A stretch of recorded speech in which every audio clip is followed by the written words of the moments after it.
I appreciate your hot seats, and I can definitely feel the flames the flames underneath. I got to readjust for the flames. I think it's good. I mean, I'm sorry to put you in the hot seat. It's just these are. Oh, you're good. I think it's questions that a lot of people would have about trying to make the most of their time, make the most of their money. I wouldn't get in the kitchen with you if I couldn't take the heat.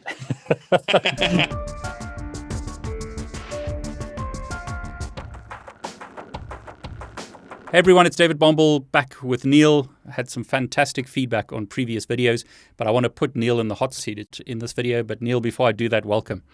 Thank you, David. I appreciate you having me back again.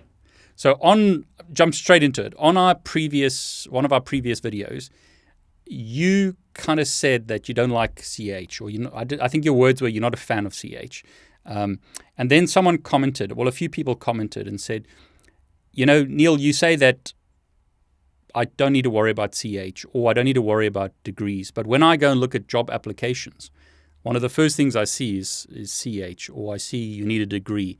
So, Neal, can you just explain a bit more about that? And then also, how does someone do this? I think you kind of mentioned, and I don't want to take it away, you kind of mentioned you need certs for knowledge and certs to get past the gatekeepers. So if you can, I'll open it up to you. If you can kind of talk around that, and I'll quiz you some more. Yeah, absolutely. And in the essence of transparency, I will go ahead and admit that when people put CEH on job applications, it's oftentimes because, and again, EC Council has done a fantastic job back in, I think, the early 2000s when they created, a certified ethical hacker course. I mean, that has been the single biggest marketing win that I think the cybersecurity industry has had in its entire existence. I mean, that course is, you see it and you hear it. And you instantly know, what it is that you're credentialed to do, allegedly from that name. And I think that that's why they show up as a gatekeeping type of cert on a lot of HR organizations, is because when they search ethical hacking certifications in Google, the first one that comes up is certified ethical hacker, right? And that's just great, brilliant marketing and SEO. And so I'm not taking away from using CEH as a gatekeeping cert, but what I don't want the audience to walk away with is that CEH will give you a knowledge set that makes you an awesome ethical hacker, or even makes you a qualified ethical hacker. And I think that that's where my not a fan of them comes into play is, it gets back to, acknowledge, put your certs into buckets. Where are the certs that I actually learned something out of and I actually got some benefit from? And where are the certs that I knew that I needed to get because they got me past a gatekeeper? And this came up on my stream on Monday when we talked about this, or maybe it was Saturday when we had the stream on Saturday.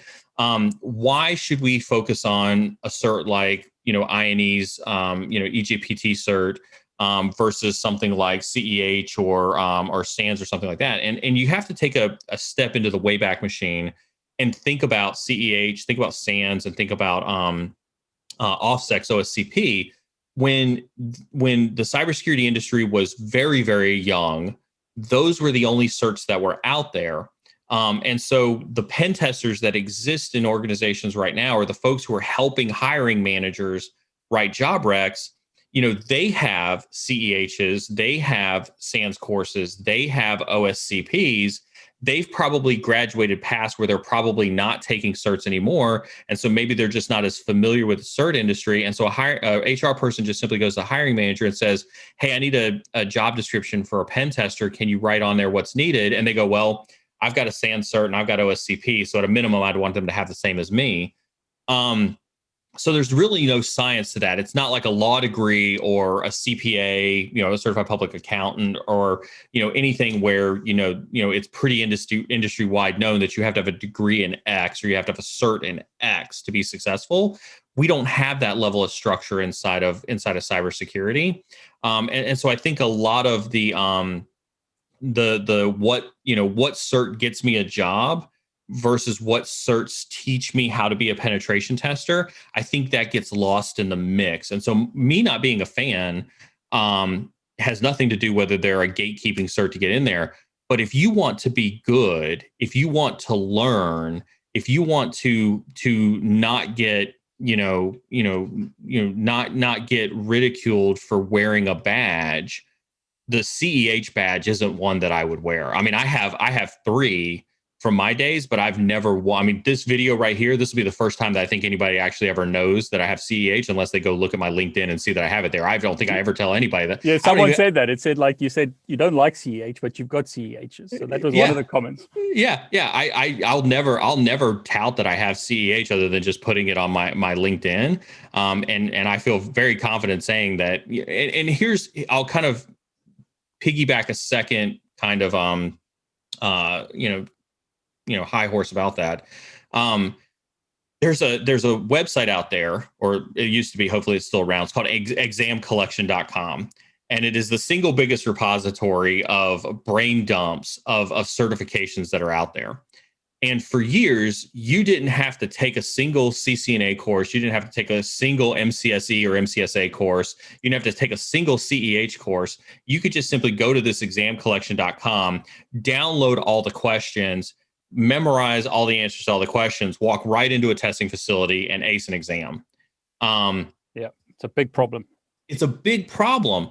And for the longest time, EC Council, and I don't even think to this day, I haven't looked lately, I don't think EC Council does anything about that. And so how can you take a cert seriously from a true knowledge game perspective?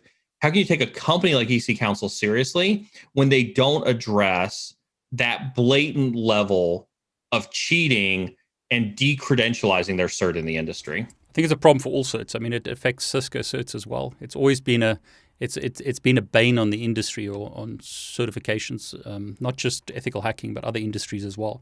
I mean, on that previous video, you also mentioned Network Plus, and so I'm going to push you here. This is like you in the hot seat. Guys, someone made a comment like, but how can you say you shouldn't get Network Plus? Because isn't that a requirement for some of the, I can't remember off the top of my head now, there's this US military... DOD 8570. Yeah. So yeah, shouldn't you just get Network Plus so that you get that? So there's a hard, I appreciate your hot seats, and I can definitely feel the flames, the flames underneath. I got to readjust for the flames. Glad I brought my bottle of water for all the flames here. You're in the hot seat, man. I'm in the hot seat. So let's do this. Here's what I say, right? Again, look at certs in what gets me past the gatekeepers versus what's going to make me smarter, right? And you also have to look at those. When you look at those together, everybody has a limited amount of time and money to achieve the objectives that they need to achieve. Do you need Network Plus? CEH is still listed on DoD 8570. Lord knows that was our biggest kind of oh shit moment, if you will, when we were building the first functional training unit in the Air Force, was that the bar to entry that had been written in 8570 to do offensive hacking in the Air Force and the NSA was CEH. And so when we looked at that, we were like, yeah, that's just not going to fly as we build out this program. And so that's why we at the time partnered with SANS and did a .mil course in SANS to better train our folks, who were going into the various types of cyber pipelines, inside the military. And so, if you're in that pipeline and you're applying right for a certain set of jobs, and I hope to see the 8570 get changed to where it's not limited to just EC Council if it hasn't updated yet. You do have to take those things into consideration. You do have to look at the requirements of the job versus the nice to haves, right? That's the difference between, say, something like DoD 8570, which is you explicitly have to have this, and a job description for Target or Apple or something like that says would like to have this, right? Make sure you're not parsing the words and make sure you're being real with yourself versus what do you have to have versus what you would like to have, and make those decisions based on that. I think it's good. I mean, I'm sorry to put you in the hot seat. It's just these are. Oh, you're good. I think it's questions that a lot of people would have about trying to make the most of their time, make the most of their money. I wouldn't get in the kitchen with you if I couldn't take the heat. Good one. So, Gatekeeper certs. I mean, I actually, after I think yesterday, I went onto Indeed and had a look at some of the US jobs, and I did a search for CH, and I did a search for like CompTIA Security Plus, that type of thing. And what I found interesting is they'll say has one of these, and then it lists CH and Security Plus and a few other certs. So it looks like a lot of the recruiting agents are just filling in, like you said, like a whole bunch of certs to try and get people through the door or get people to like at least apply. So what do you think about that? I mean, is there certain gatekeeper certs that you would recommend, or are you saying kind of like what you said before, look at the kind of role that you're going for and then get the certs according to the role that you're looking for? I think a little bit of that last part, but I think what you just described is exactly the problem that we have in the cybersecurity industry, and this is why you don't really hear me talk about certs very often, is because I think recruiters don't know enough about this industry that they, and I think we mentioned this when we were doing the last videos. There's 3.5 million open cybersecurity roles across the globe, and so while somebody may say that we'd like for you to have one of these, it doesn't hurt you to apply without one of those, because if you've got a resume that meets some of the criteria that we talked about before. Let's say you're a college student just coming out of college, and you've got a 4-year degree in computer science just because that's what you went to school for when you thought that that's what you needed to go to school for. But you've got a resume that's filled up with tons of try hack me, tons of hack the box, tons of capture the flags, tons of industry, volunteer experience either with your school or with somebody in the community, CCDC, I forget what the other one, Cyber League or whatever it is that's offered in the US. If you've got experience like that, recruiters will look at that and they'll be like, well, he doesn't have any of the certs, but God, he's got a lot of this other cyber experience. We should put this through and see if the hiring manager will look at it. And so there are recruiters that'll do that. Because they realize that, they don't know all the certs that are out there. And to your point, to the research that you did, they're just slamming certs onto a job description, hoping that they get somebody. And that should tell you the level of desperation that folks are at when it comes to hiring cybersecurity talent, that they don't care and don't know enough to know which certs to put on a job description. Now, if you did have the time, the money, the wherewithal, and you wanted to just get the gatekeeping certs knocked out, then I think Sec Plus, I think A Plus, I think CEH, I think PTS from INE. I think those all represent perfectly fine gatekeeper certs. But if you had to prioritize time or money, right, and a limited amount of choices, I would just make the responsible choice in terms of what you picked. So, hot seat again because I like to push you.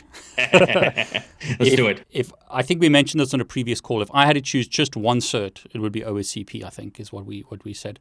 So that's like the main get past the gatekeepers cert. Is that right? It is currently. It's definitely traditionally been the main gatekeeping cert. My hesitation is only that I hope we see the industry shift, especially in the next 5 years, as we see more and more folks realize that OSCP hasn't kept up with the times. They only have a handful of courses. They haven't innovated their course very much over the years. And I hope that we see more market entry players into that to help challenge them. But I think currently, as of today, probably as of when this video goes out, yeah, they're probably the premier gatekeeping cert for ethical hacking roles. And I mean, it's not to try and trip you up, Neal. It's just to try and help guys. So that's why I'm putting you in the hot seat. It's absolutely, how do we best help people get the job that they want? So based on what you kind of said, to summarize, if you've got the time and you can afford it, it makes sense to get a CH or a Security Plus or something like that, just to get that on your resume so that you can get past the gatekeepers. But I think I just want to emphasize on the last video, depending on how we cut the interviews up, you mentioned a guy in Africa who contacted you via DM saying that he was struggling to get somewhere. And what you did is you gave the details, if I remember correctly, to someone very high up in that organization. And the point I want to try and make through that is it's who you know in life that often makes the biggest difference. Which is why, and I'm glad you brought that up, because, I think that gets lost in the cert conversation. This is why I think in our last video, we talked about like one of my big 3 things that I mentioned in the last video was networking. And I know that I'm going to get a ton more DMs after this because I help somebody out, and that's okay. Bring the DMs on. I promise I promise I go through every single DM. It may just take a while, but I promise you, if you got a response from me, that means that I went through and went through my DMs. I have another round of them that I have to go through, and I promise you I'll get to all my DMs. I won't let those go. We don't But know how long yeah, that's going to go. I know. One day when you get like 100,000 followers, we'll see. But I know you warned me on that, but I was like, I'm going to prove David wrong. I'm going to go through all of my DMs. Go for it. But no, I mean, and it is true. I mean, it's like, and I think I mentioned this on this video. If not, I'll reemphasize it. I think I got the first job when I came out of the Air Force strictly off of my resume. But every other job that I got after that, I got through networking, right? I got through people who just looked at my LinkedIn and was like, I think this guy would make a great, entry to our organization. I got them because I had done work for them as a consulting company, and they were like, "We'd love for you to come work for us," right? And yes, to David's point, depending on how we cut this, there was a guy who reached out to me on my DMs who worked for a Big Four that I happen to have a lot of really good contacts with, who was trying to get out of his situation, where he couldn't move past where he was at. And I was able to put him in touch with folks who did the ethical hacking at a pretty high level, and a couple of the key partners in that Big Four organization, to try to help pull him out of that position where he was at into something that got him to do what it is that he wants to do. And again, through that networking. And that's why I tell people is like, yeah, go do your Gatekeeper certs if you've got the time and the money to. Go get your OSCP if you got the time and the money to. But that might be how you land your first ethical hacking job. But I would almost be willing to bet that you actually might land your first ethical hacking job if you put in the time and the effort to do the networking, to talk to people in the industry, and to develop yourself and credentialize your name in the industry. You might actually get your first ethical hacking job through networking. The world's changed. I mean, social media has changed everything. I mean, the fact that someone can reach out to you across the ocean or whatever, and you can immediately put them in contact with someone, it just shows you how the world has changed. So I'm pretty sure your DMs are going to be on fire now. If anyone wants a job, just talk to Neal. That's right. That's what I just told literally all of your subscribers was, oh, cool, I can DM Neal and get a job. There you go. So let's see how long you last, Neal. You challenged me. So the challenge to all the viewers is DM him like crazy. I feel sorry for you now. No, but seriously, I mean, it's who you know. There's someone, and I won't mention it because he's asked me not to mention it now, but it's someone I'm going to talk to you about at some point, who he's also got a lot of knowledge. He's been helping me. I've mentioned this in other videos as well. If you help me on my Discord as an example, and then I see that you're helping out and you're doing things, and you're not asking for something, you're just helping out. And then at some point I find out that you're looking for a job and you're struggling to break in. Who do you think I'm going to help?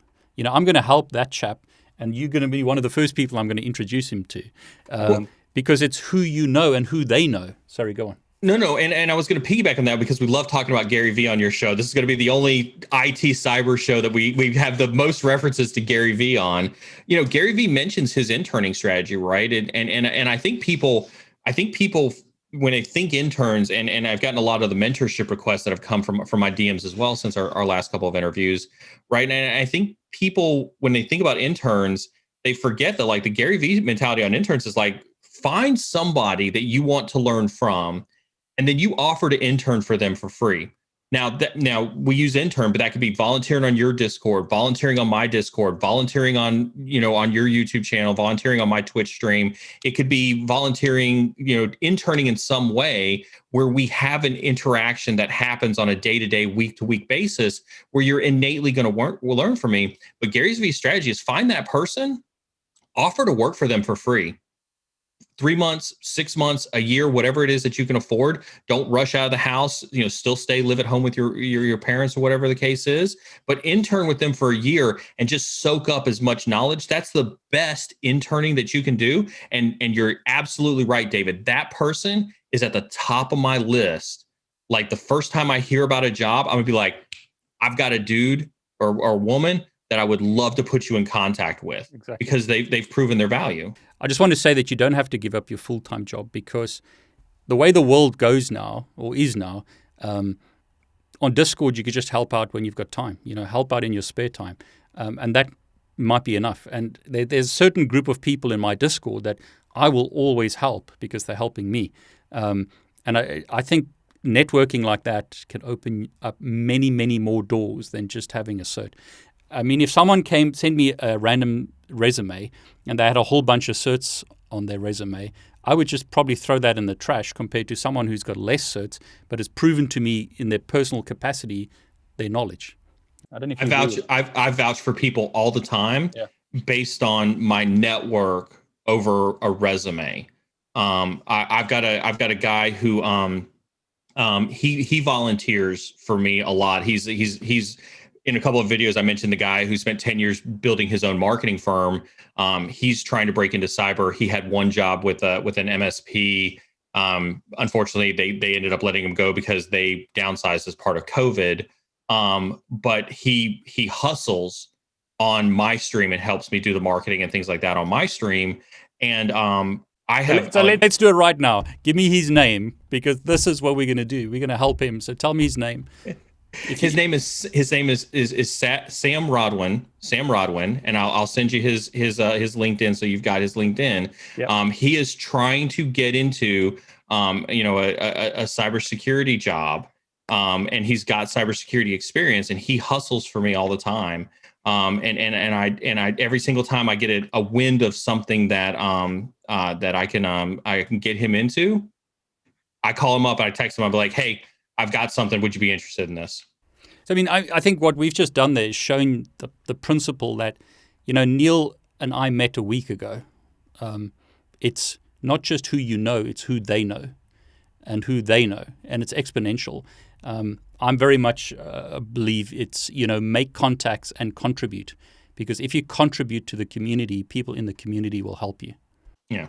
Absolutely, 100%. And so to circle all this back around, because this is a huge giant soapbox that I know that we could get in on, this is why we can talk certs all day long, but the answer isn't get cert, get job.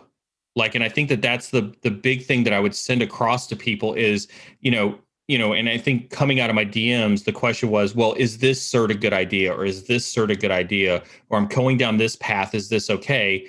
We can talk about gatekeeping certs. We can talk about certs where you get hands-on skill. We can talk about going to ranges like Range Force, Try Hack Me, and Hack the Box. All these places where you get hands-on. I think all of those are paths to gain knowledge and to get past gatekeepers. But, when we talk about the three things, and one of those three things is networking, that's because that is going to carry so much more weight than all of these other things that you happen to need to do to work the system. And I think we must just preface that by saying it doesn't help to network if you don't put the work in to get the knowledge. If I recommend you for a position and you screw up, it's going to put a real damp on helping you again. You've got to come to the table and contribute. You've got to put in the work to get the knowledge as well. So network, but on at the same time, go and do Hack the Box and do other things to make sure that you have the prerequisite knowledge and you can do the job. Because you don't want to make a fool of us if we recommend you for a job and you mess it up, but you'll also make a fool of yourself. That'll get round just as quickly. So be careful. Absolutely. Neal, we're out of time. I really want to thank you again for sharing your knowledge and getting on the soapboxes. I love it. Thanks very much.